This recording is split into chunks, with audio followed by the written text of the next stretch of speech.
We've got about 2,000 employees in about offices in over 30 countries. And the way we've really done it, and we started this last year to institutionalize it, by actually not just talking about CSR to our employees, but incorporating CSR into our performance management program. So part of the performance rating of our employees, okay, has to do with them going out there and doing CSR work, okay? And we actually give, there was an equivalent of 24 hours, that they had 24 hours to use, and that's actually, it's offsettable, so it's actually something that we give them time in lieu for, to be able to do. So it goes back to our bottom line. There are man hours you're looking at. There's productivity, costs there and whatever. However, it's been so successful,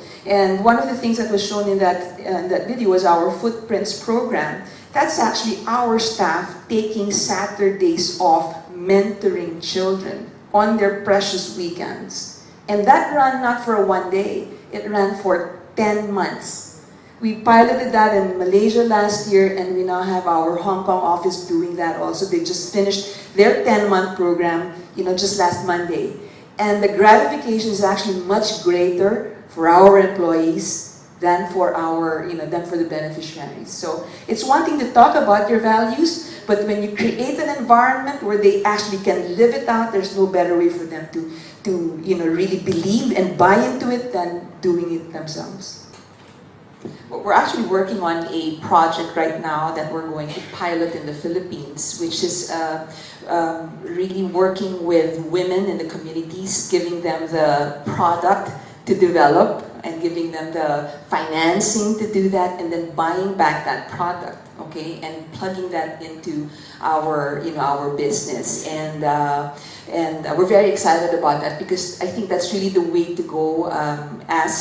As companies, we recognize that you can either give money or you can teach people how to fish or give the fish. And so that's where we're going into right now. And I think that more companies are doing that as well. And that's very encouraging, because the profits really will become even, in this day and age where really things are very transparent, people are looking not just for product value, brand value, they're also really looking and being able to emotionally connect with the brands.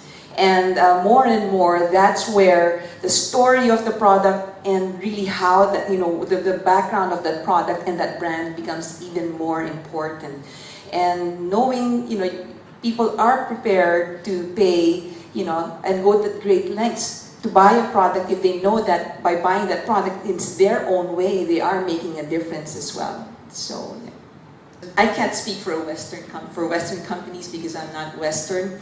Again, I was at the World Economic Forum, Summer Davos, and had the good fortune to, meet one of the great CEOs in India.